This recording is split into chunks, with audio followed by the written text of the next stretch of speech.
ബിസ്മില്ലാഹി റഹ്മാനി റഹീം. അൽഹംദുലില്ലാ വസ്സലാത്തു വസ്സലാമു അലാ റസൂലില്ലാ വഅലാ ആലിഹി വസ്ഹാബിഹി അജ്മഈൻ അമ്മാ ബഅദ്. റബ്ബി ഇശ്റഹ് ലി സ്വദ്രി വയസ്സിർ ലി അംരി വഹ്ലുൽ ഉഖ്ദത മിൻ ലിസാനി യഫ്ഖഹു ഖൗലി. എൻ്റെ ശബ്ദം ശ്രവിക്കുന്ന മാന്യ ശ്രോതാക്കളെ, അസ്സലാമു അലൈക്കും വറഹ്മത്തുള്ളാഹി വബറകാതുഹു.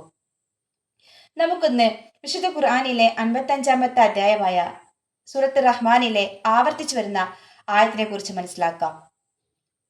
സൂറത്ത് റഹ്മാനിന്റെ പ്രത്യേകത എന്നത് വിഷയത്തിന്റെ ഗൗരവത്തോടൊപ്പം തന്നെ ആസ്വാദന രസം, പാരായണ ഭംഗി, ശ്രവണസുഖം, അത്യാകർഷകമായ പ്രതിപാദന രീതി എന്നിവയാണ്.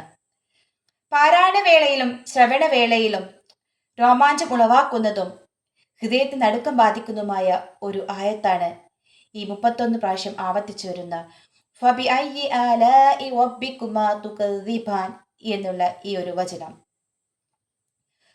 അപ്പോൾ നിങ്ങൾ രണ്ടു കൂട്ടരുടെയും റബ്ബിന്റെ അനുഗ്രഹങ്ങൾ ഏതൊന്നിനെയാണ് നിങ്ങൾ വ്യാജമാക്കുന്നത് എന്നാണ് ഇതിന്റെ അർത്ഥം വരുന്നത്.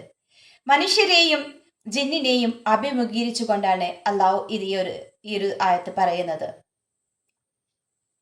അള്ളാഹുവിന്റെ അനുഗ്രഹങ്ങളെ കുറിച്ച് ചിന്തിക്കുവാനും അവരോട് നന്ദി കാണിക്കുന്നതിന്റെ ഗൗരവം എത്രത്തോളം വമ്പിച്ചതാണ് എന്നെല്ലാം നമുക്ക് ഈ ഒരു ആയത്തിൽ നിന്ന് മനസ്സിലാക്കാൻ സാധിക്കുന്നതാണ്. ഈ ഒരു ആയത്ത് ആവർത്തിപ്പെടുന്ന സന്ദർഭത്തിൽ ഓരോ പ്രാവശ്യവും ജിന്നുകൾ അള്ളാഹുവിനോട് പറഞ്ഞതായിട്ട് നമുക്ക് ഹദീസുകളിൽ കാണാം. ഞങ്ങളുടെ റബ്ബേ, നിന്റെ അനുഗ്രഹങ്ങളെ ഒന്നിനെയും ഞങ്ങൾ വ്യാജമാക്കിയിട്ടില്ല, നിനക്കെത്രേ സ്തുതി എന്ന്. അള്ളാഹുവിന്റെ അനുഗ്രഹങ്ങൾ എന്തൊക്കെയാണ്? സൂറത്ത് റൂമിൽ 20-ാമത്തെ അതിൽ അള്ളാഹു പറയുന്നു, അള്ളാഹു ദൃഷ്ടാന്തങ്ങളിൽ പെട്ടതാണ് നിങ്ങളെ അള്ളാഹു മണ്ണിൽ നിന്ന് സൃഷ്ടിച്ചിരിക്കുന്നു എന്ന്, എന്നിട്ട് ഭൂമിയിൽ വ്യാപിച്ചു കൊണ്ടിരിക്കുന്നു എന്ന്, മനുഷ്യരാക്കിയിരിക്കുന്നു എന്ന്. അതേപോലെ സൂറത്തിൽ ഹിജ്റിൽ 27-ാമത്തെ ആയത്തിൽ അള്ളാഹു പറയാണ്, ജിന്നുകൾ അത്യുഷ്ണമായ അഗ്നിയിൽ നിന്ന് ഞാൻ സൃഷ്ടിച്ചിരിക്കുന്നു എന്ന്. ഇതെല്ലാം അള്ളാഹുവിന്റെ അനുഗ്രഹങ്ങളിൽ പെട്ടതാണ്. അതേപോലെ എനിക്ക് നിങ്ങളുടെ മുന്നിൽ ഇങ്ങനെ സംസാരിക്കാൻ കഴിയുന്നത് അള്ളാഹുവിന്റെ അനുഗ്രഹമല്ലേ? നമ്മൾ ജീവിതത്തിൽ നമ്മൾ എടുത്തു നോക്കിയാൽ നമുക്ക് അള്ളാഹുവിന്റെ അനുഗ്രഹങ്ങൾ ഒരുപാട് അനുഗ്രഹങ്ങളുണ്ട്. ഈ അനുഗ്രഹങ്ങൾക്കൊക്കെ നമ്മൾ അള്ളാഹുവിന് നന്ദി കാണിക്കുന്നുണ്ടോ എന്ന് നമ്മൾ ഒരിക്കലും ചിന്തിച്ചു നോക്കുക.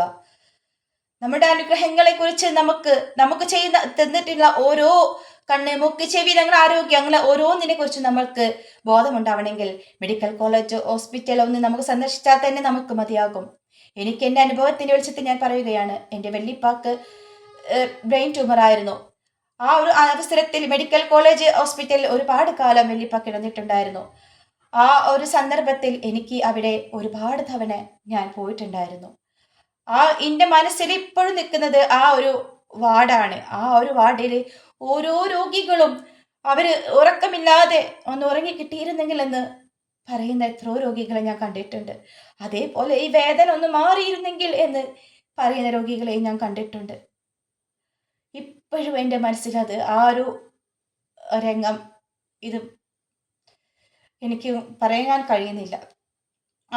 അതൊക്കെ നമ്മൾ ആലോചിക്കുമ്പോൾ നമുക്ക് നമ്മുടെ ആരോഗ്യം എന്നുള്ള അള്ളാഹു തന്ന അനുഗ്രഹത്തെക്കുറിച്ച് ചിന്തിക്കാനുള്ള ഒരു കഴിവായിട്ടാണ് എനിക്ക് തോന്നുന്നത്. ഇതെല്ലാം നമുക്ക് അള്ളാഹു തന്ന അനുഗ്രഹമാണ്. അതേപോലെ നമുക്കൊന്ന് വിസർജിക്കാൻ സാധിക്കുന്നത് പ്രാഥമിക ഇറങ്ങുകളെല്ലാം നമ്മൾ ചെയ്യുന്നു ഒരു പരസഹായം കൂടാതെ. നമ്മൾ സ്വയം ചിന്തിച്ചു നോക്കൂ, നമ്മൾ സ്വയം ഒറ്റയ്ക്ക് നമ്മുടെ വിസർജനമെല്ലാം നമുക്ക് ചെയ്യാൻ കഴിയുന്നു. അതൊരു അനുഗ്രഹമല്ലേ? ചിന്തിക്കണം. അള്ളാഹു സുബ്ഹാനഹു തആല നമ്മളെ കാത്തുരക്ഷിക്കുമാറാകട്ടെ.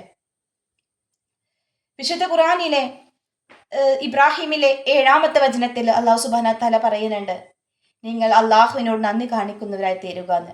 അള്ളാഹുവിനോട് നന്ദി കാണിക്കുകയാണെങ്കിൽ അള്ളാഹു സുബ്ഹാനഹു തആല നമുക്ക് അനുഗ്രഹങ്ങൾ ചൊരിഞ്ഞു തരുമെന്ന്. അതേപോലെ നിങ്ങൾ നന്ദി കേട് കാണിക്കുന്നവരാണെങ്കിലോ അള്ളാഹു സുബ്ഹാനഹു തആല കഠിനമായ ശിക്ഷ നമുക്ക് കിട്ടുമെന്ന്. നമ്മൾക്ക് ഇതിൽ ഏത് ഗണത്തിലാണ് പെടേണ്ടത്? അള്ളാഹുവിന്റെ അനുഗ്രഹങ്ങൾ വാരിക്കൂട്ടി കിട്ടണ്ടേ നമുക്ക്? അതിന് നമ്മൾ എന്ത് ചെയ്യണം? അള്ളാഹു പറഞ്ഞ കാര്യങ്ങളെല്ലാം നമ്മൾ ചെയ്തിരിക്കണം. അതായത് നമുക്ക് നാവ് കൊണ്ട് ചെല്ലാൻ കഴിയുന്ന കാര്യങ്ങൾ, നാവ് കൊണ്ട് ചെയ്യാൻ കഴിയുന്ന കാര്യങ്ങൾ, നമുക്ക് തക്ബീർ, തഹ്ലീൽ, തസ്ബീഹ് ഒക്കെ ചെല്ലാൻ കഴിയില്ല. അതൊക്കെ നമ്മൾ ഉരുവിട്. അതേപോലെ നമ്മൾ ശരീരം കൊണ്ട് ചെയ്യാൻ കഴിയുന്നത് നമസ്കാരം, സുന്നത്ത്, ഫർള് എല്ലാം നമ്മൾ ചെയ്യുക. നമുക്ക് ചെയ്യാൻ കഴിയുന്ന സക്കാത്ത്, നോമ്പ്, പ്രാർത്ഥനകളെല്ലാം നമ്മൾ ചെയ്യുക. അങ്ങനെ അങ്ങനെ അള്ളാഹു സുബ്ഹാനഹു വ തആല പറഞ്ഞ കാര്യങ്ങൾ, അള്ളാഹുവിന്റെ തിരുസുന്നത്തും അള്ളാഹുവിന്റെ തൗഹീദും തിരുസുന്നത്തും പിടിക്കുക. മുറുകെ പിടിച്ച് നമ്മുടെ ജീവിതത്തെ പ്രാവർത്തികമാക്കുക, മറ്റുള്ളവർക്ക് മാതൃകയായി തീരുക. അള്ളാഹു സുബ്ഹാനഹു വ തആല അള്ളാഹുവിന്റെ തൗഹീദും സുന്നത്തും മുറുകെ ജീവിച്ചിരിക്കുന്നവരുടെ കൂട്ടത്തിൽ ഉൾപ്പെടുത്തി നമ്മെ അനുഗ്രഹിക്കുമാറാകട്ടെ എന്ന് പ്രാർത്ഥിക്കുന്നതോടൊപ്പം തന്നെ അള്ളാഹു നന്ദി കാണിക്കുന്നവരുടെ കൂട്ടത്തിൽ പെടുത്തുകയും അള്ളാഹുവിന്റെ അനുഗ്രഹങ്ങളിൽ ഒരുപാട് നമുക്ക് കിട്ടുകയും ചെയ്യുമാറാകട്ടെ എന്ന് പ്രാർത്ഥിച്ചുകൊണ്ട് ഞാൻ എൻ്റെ വാക്കുകൾ ഇവിടെ ഉപസംഹരിക്കുകയാണ്. വാഹിർ ദഅ്വാന അനിൽ ഹംദുലില്ലാഹി റബ്ബിൽ ആലമീൻ. അസ്സലാമു അലൈക്കും വറഹ്മത്തുള്ളാഹി വബറകാതുഹു.